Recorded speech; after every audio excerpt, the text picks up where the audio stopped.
This is Bold TV.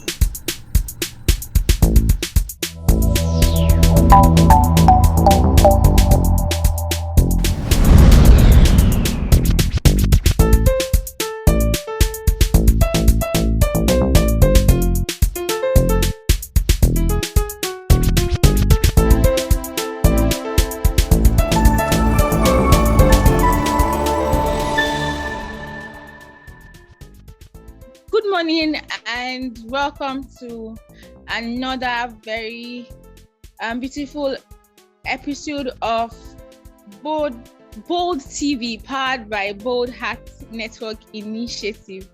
And today we are talking about the experiences of women with disabilities in the just concluded national elections, the presidential election and the gubernatorial election. And today, to join me in this discussion, I have my co-host in the house, and I would like them to introduce herself. I'm Osaki Teresa George. I reside in Port Harcourt, Rivers State. Polio survivor, work with Fair Care Foundation, a member of Bold Heart Initiative, and other things I do, disability rights advocate. I think I'm so glad. I'm very, very happy to be here today. Thank you. My name is Constance Sonyemechi, a lady with albinism. I reside in the FCT. I work for Women and Girls with Albinism Network and a member of Bold Heart Network. Thank you. Okay, thank you very much. And my name is Grace Oluwatosin Adebayo. I am a disability rights advocate. I'm based in Ogun State. I work on forearm crutches and I am a gospel music minister too. So today I am your host on this episode of Bold TV, powered by Bold Heart Initiative. Okay, so let's go into the discussion for today.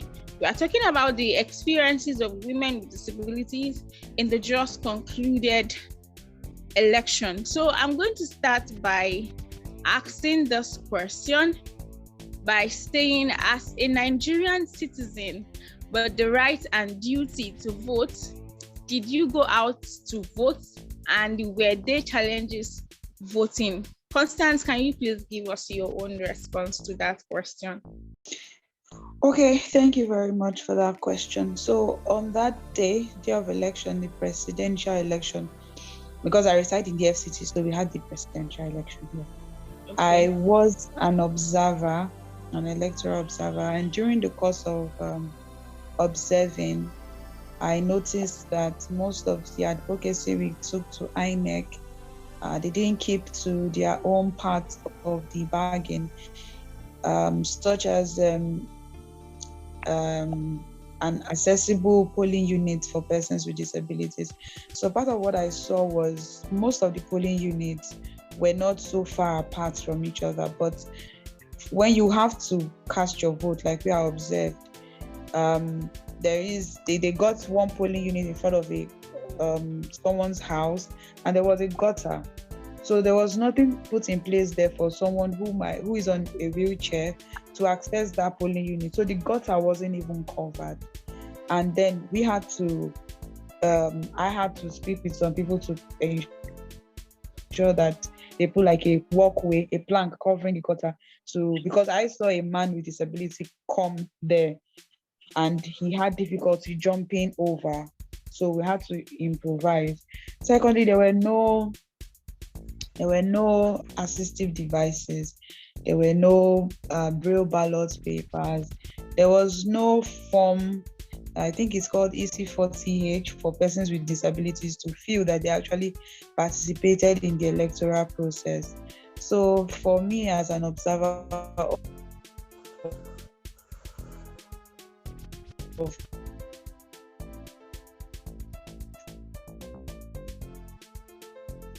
the election, I observed actions we carried out and put into practice. So it was 40 form.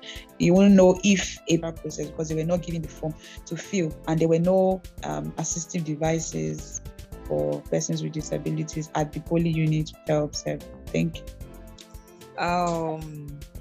I was an electoral observer too, and I was not at my own polling unit where I registered. So I didn't vote, but I did my observation as an electoral observer. And though in my polling unit, there was nobody with disability, as in nobody had that came to my polling unit. So it was just like an oversight. But like what Constance said, the other form, the EH form, that form was not available, and also there was no assistive device for vision impaired and every other kind of disability. The only thing I think that was possible was for physical challenged persons, maybe wheelchair or crutches. They only consider you like first to vote, because they asked me, they thought I was going to vote in that polling unit, and they're like, okay, madam, please come and vote. So I told them no, that this is my polling unit, that I'm an electoral observer. So that's the only aid I think that was possible, but every other kind of assistance for person with disability was not there. Thank you. Okay. Thank you very much. Thank you. So I'm going to the next question now. Was the outcome of the election, both the presidential and gubernatorial election, was it encouraging or discouraging? Can you tell us if to you it was encouraging, or because a lot happened during the election? Somewhere there was riots, snatching of ballot boxes, and all kinds of things were happening. So at the end of it all, do you think that the outcome of the election is it encouraging or a discouraging one? Okay, thank you very much. The election initially for the presidential elections, with all the so much your vote counts and everything, we're looking like it's going to be okay, and people came out massively to do their voting exercise or their civil rights. But after the election, and like we said, a lot of things happened, and when the result came out for the presidential election, it was not funny and it was not what was expected. So the governorship one was, with the kind of speculations of the violent, like in my state, Rivers State, it was something else. So the turnout was very poor. People didn't come out that much. And in some areas, there was violence. So plus or minus, I'll say I'll put in relative. I won't say it's good or it's bad, but from the results of after the voting, it didn't look good. So it looked like the outcome was not on a positive ground, but on a negative ground because of the results of what happened in different elections. Okay, thank you. Okay, so Constance, can we get your own answer to this question? Was the outcome encouraging or discouraging? Okay, it's all about perspective. Yeah. Because when it comes to election, there will always be a loser and there will be a winner. We can't always have everyone winning, and whoever comes out, they always have their supporters. They have who they want to win. So it's not like, and it's democracy. You carry out your human rights. But what I will say concerning this is that we always talked about shunning electoral violence, thuggery, but we saw a lot of that during this election. And I think that may have merged the results of the election to an extent. And what I have a problem with is the process, which at the end, during the process of voting, some people were hurt, some ballot boxes were snatched, some people were killed, and the process didn't all go well. We didn't go down well with a lot of political agents, political parties. But for the outcome, I don't know. I cannot categorically say it was abysmal or it was good, because like I said, everybody in Nigeria have the political parties they are supporting, because we have more than 3 political parties. So if it doesn't sway to your tent, you will feel disenfranchised. You will feel that it didn't go your way, so to you the outcome is not good. But the other party that got it to feel the outcome was good. That's why I say it's perspective. So for me, I cannot categorically say that the outcome is faulty, but what I can say is that the process, like casting votes and all, was not done in a healthy way, because most people were disenfranchised and so many people lost their lives. Okay, so we have Frecky in the house. Frecky, can you please introduce yourself? Okay, hi everyone. My name is Frecky Anjo Etienne from Baker Foundation. I'm based in Port Harcourt, River State, but currently reaching you live from Ibadan. So yeah, it's a pleasure to be in the Southwest. I'm a public health professional, the leader of Baker Foundation, and a member of Gold Heart Initiative. So thank you, Grace, for hosting this episode. Sorry for coming in late. Thanks. All right. Thank you. Thank you very much. Okay, so Frecky, are you available for this question? Okay, so Frecky, as a Nigerian citizen, were you able to go out to cast your vote, and were there challenges voting during the presidential or gubernatorial election? Thank you, Grace. So with respect to the elections, I didn't have any challenges because prior to that, I already knew what my rights were with respect to the voting process. So I knew that once I get to my polling unit, I should look for the polling officer or the presiding officer and make sure that they know that I'm here to vote. So what happened was when I arrived at my polling unit, the INEC officials were not there on time. However, there were many party agents, so I tried to identify with them because I also know that party agents votes are given priority voting along with persons with disabilities. So I made sure that they knew that I was around and there to vote, not to just observe. So when the INEC officials who were late finally came, interestingly, they kind of knew that they would give me priority voting. Even the chief of the community, when he got there, immediately got there, he was like, this lady must vote first. So voting process was not difficult at all. My polling unit was accessible. Even though it was not close to me, I already knew that I was going to have to drive down and explain myself to security agencies who were on the road, minimizing movement, vehicular movement. So when I got to my polling unit through my car, after explaining to many party security agents why I was not trekking or wheeling down to Ifapis, what other thing happened was when it was time to vote, I voted first, as in even before the chief, even before the party agent. So I was given priority voting in my polling unit. The polling booth was also accessible in that it was placed at a level that was easy for me to access, and same thing with the ballot boxes. The only thing I know that was not available was a form that captures disability information. So that form was not available because they seemed to be overwhelmed with the process, so they were not willing to go into their bags and baggages to bring out the form. So that was for me. So for me personally, the only challenge I would say is if I was not mobile, that's vehicularly, it would have been a challenge because my polling unit was actually really far from me. And we all know that polling units are also supposed to be given to persons with disabilities. The polling unit that's assigned to you when you're registering for your PVC to be one closest to you. Unfortunately, that was not the case. So the experience for me was not challenging at all. So thank you very much. Okay, thank you very much, Frecky. Okay, so let me go to the other question.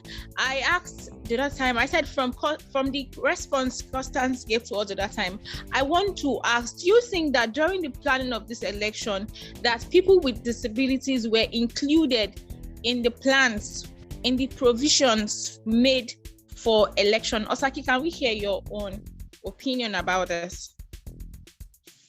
Okay, thank you very much. Like I said from observation, for persons with physical disability, was almost the centers I know, the police I know were within my area, ground floor and easy access for person with a mobility disability, with crutches or wheelchair, so you can go into this. But when it comes for other ones like the vision impaired or hearing impaired, I am not sure of that if they were included. Though fortunately I had a training before that time, and the INEC official, whoever is there, said we're included and everything is possible. There will be all kind of information that will be accessible will be there. But in reality, it was not there. All what that was there is that person with disability will come out first to cast their vote, and the place was accessible. But every other kind of disability that needs to do with thumb printing or for impaired, I didn't see all of that there. So that's I will not really say it was included, but like Frankie said, an oversight, or they are too overwhelmed that maybe we might not come out to vote. Thank you. Okay, thank you very much. Yes, so from where I reside, the FCT, before the election, INEC engaged a lot of organizations for persons with disabilities, where different clusters of persons with disabilities were represented at the table. And INEC, took down a lot of recommendations, what needs to be put in place, how it should be done. And then looking at the activity that IFA had been doing before the presidential election, I think that even put them, kind of gave them the boost to want to do more. So they engaged a lot of OPDs before the election. But during the election, we're surprised that even after the talks at the table, on the field, what was discussed was not put into practice. So yes, I can say, because in the FCT here, we have a lot of organizations of persons with disabilities, and INEC did a lot of work concerning this forthcoming election with persons with disabilities at different forums. INEC were even trained to an extent, but we were surprised that at the end nothing was done. So persons with disabilities were at the table, but on the field, INEC did something else. Thank you. Yeah, thank you, Constance. And that's actually true. When you think of the planning process, yes, many input was made by Organization of Persons with Disabilities, and in the course of voter education by INEC and even organizations for persons with disabilities, there was a lot of voter education that allowed an increase in PVC registration for persons and by persons with disabilities because of the promise and different frameworks. I mean, we had a framework for engagement or for disability voting. There was the Electoral Act that just came in that now had persons with disabilities reflected, so there were some provisions made in the Electoral Act, signed into law. So it showed that, yes, input had been made and seemingly those inputs were received and planned for, but implementation, as is the challenge that we have in this country, even with an act that provided for or mentioned or had statutory provisions when it comes to disability voting, we now saw that when it came to actual implementation on the field, that it was not reflective of what was said would be done. And there were very many excuses, from the presidential elections where a lot of the electoral materials were late. So it seemed that everybody was trying to do catch up in order to be able to meet up before the 2 p.m. or whatever time that was set by INEC as the end of voting time. So a lot was not put in place. Even capturing of disability disaggregated information to know how many disability voters or persons with disabilities came out to vote was not done. Provision of materials to enable accessibility, like braille, ballot boxes, magnifiers, etc. That one was inside voice. It wasn't done. So what we see is that a lot of training that is being done in respect to your accessibility or reasonable accommodation has a way of not trickling down, because I have a feeling that a lot of the staffs or people that were probably trained were not, stepped down to the ad hoc staff, because we had a lot of different layering when it came to staff or persons carrying out duties during the political process or voting process. So from the POs to APOs to supervising all sorts of persons, including ad hoc staff. So this is my take, that lessons learned from this election must be taken into consideration and really push so that we major on things that were not put in place. And yes, so even though planning was done, implementation was subpar, a lot of strides has been made as regards including persons with disabilities in the voting process. So we'll not even talk about political participation, that's a whole different conversation, but we'll take these lessons and move with it. So thanks. Great, welcome back. Thank you very much. Okay, my last question is that, like from what we've discussed and more like from what Ferki just said, I'm very sure that the participation of people with disability in the concluded election was very, very poor. I must say that. So, how can we encourage persons with disabilities to go out and vote, and then for women with disability to also take charge in governance, to be involved in governance? Okay, so thank you, Grace. So I had already mentioned that a lot of the lessons learned from this this cycle, of voting, will need to be noted and taken into effect or taken into consideration in the next cycle of planning. That's my suggestion. I said that we've done very well with respect to even ensuring that we are represented in the Electoral Act is a framework. So I would say that training of INEC staff across board, even down to ad hoc staff, has to be intense and insisted on. Even educating the public on PWD engagement in the electoral process is also very important. So even though we had voter education for persons with disabilities, we may also want to educate the public on what the voter procedure is for, like for persons with disabilities. Because I imagine the person with disability who was in an antagonistic maybe polling unit where even though the person knows that the person should have priority voting, but the other electorates are not interested in that. So that can also be a take back.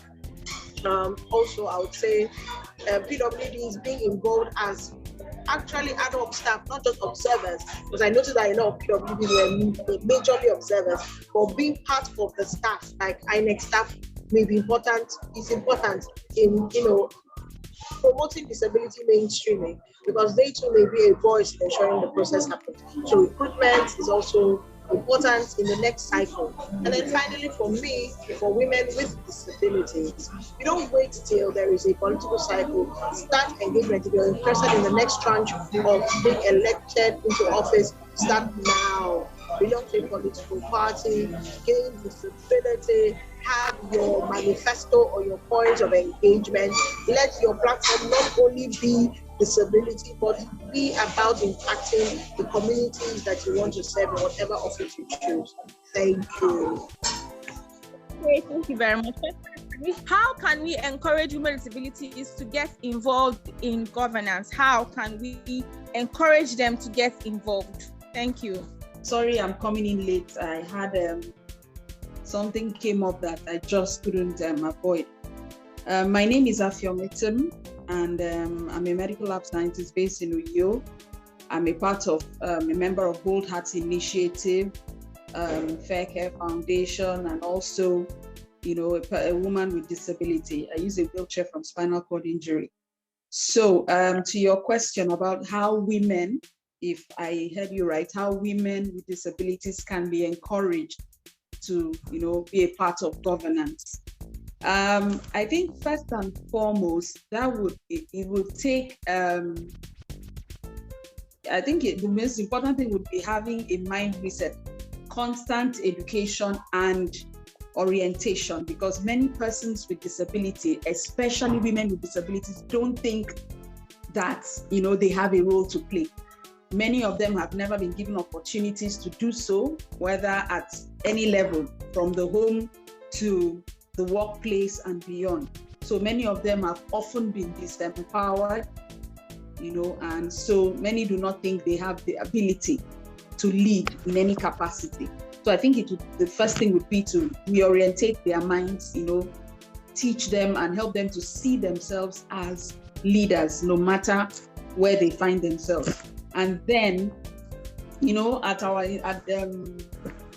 local organization level, most of them can be encouraged to also, be given opportunities to serve, so that they can discover, the capacity that they have to be able to participate, to be able to lead. So I think the most important thing would be, education and reorientation. That would really help most of them to realize the potential that lies within them and what they are capable of doing. Okay, so let's hear the final one from Osaki. Osaki, can you tell us how women with disabilities can be involved in governance? Thank you. All right, thank you very much. That was a very good one. Okay, in governance, like what Frank said earlier on, it's you start now. Join a party. Ooh. And also more especially, I don't know if hello? I think it's make yourself available. Nigeria. Because availability matters a lot. Once you say I want to do something, like I've never been an electoral observer before. Someone just said, do you want? Because I was with someone and they said that looking for a person with disability to join the electoral observer. I said, okay, I don't know if it's gonna be, I don't know if it's violent or not, but let me get a trial. So and they put in my name and the training started and everything, and the other processes went on. So try and see how available you can. Because once you're available, it gives you that drive, that push to go to the next step. And also look out for opportunities of training, because there were a lot of training before the last election. I think organizations try to educate persons with disabilities. So try and see how you can join in those trainings and see the things available, even though if they might not be practical, because a lot of things were said in the training which we thought would have been there but they weren't there, but at least we know that there are a lot of things that should have been done which was not there. So that's the welcoming idea, and that's a good start for you to have a knowledge or awareness of what should have been in the process than not knowing that certain things should have been in the process. Thank you. Okay, thank you very much. Thank you so much, ladies. We are very grateful. Thank you. Thank you for coming on this episode of Bold TV, powered by Bold Heart Initiative. Okay, we have come to the end of today's episode, how we were involved in the last election and their experiences. Okay, so can we all unmute and say bye to our audience and viewers? Bye. Bye. All right. See you people next time. All right. Thank you.